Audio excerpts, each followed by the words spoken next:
వాడికి నీకు తపస్సు ఫలిస్తుందా? ఎంత తప్పు పని చేశావురా అని గౌరముఖుడు అనబడేటటువంటి ఒక మునిని పిలిచి నేటికి 7వ రోజున మరణించాలని రాజుకి నా కొడుకు శాపం ఇచ్చాడు.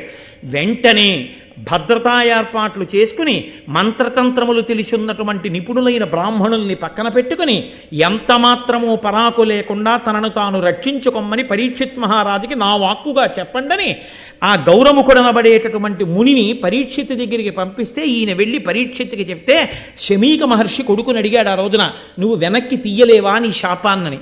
నాన్నగారు నేనేం చెయ్యలేని, ఇప్పటికే నేను విడిచిపెట్టిన శాపవాక్కు తక్షకుడిలో ప్రచోదనం చేసి బయలుదేరిపోయి ఉంటాడు కరవడానికి పరీక్షిత్తుని అన్నాడు. ఆ మాట చెప్పినట్టుగానే మహానుభావుడు బయలుదేరాడు. బయలుదేరి గబగబా వచ్చేస్తున్నాడు.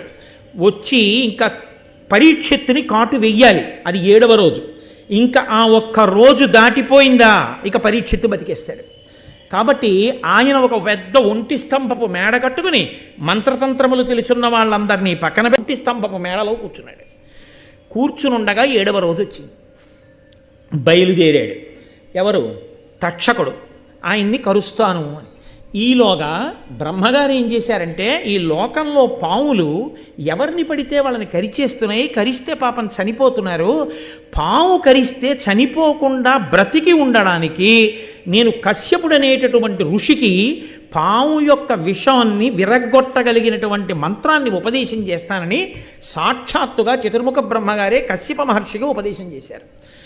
ఆ కశ్యప మహర్షి ఎంత గొప్పవాడంటే, ఆయన నేను బయలుదేరి వెళ్ళి లోకాన్ని రక్షించగలిగిన ప్రజ్ఞావంతుడు కనుక పరీక్షిత్తుని తక్షకుడు కరిస్తే మరణించబోయే రాజు యొక్క శరీరంలోని విషాన్ని విరగ్గొట్టి నేను పరీక్షిత్తుని రక్షిస్తానని కశ్యపుడు బయలుదేరాడు.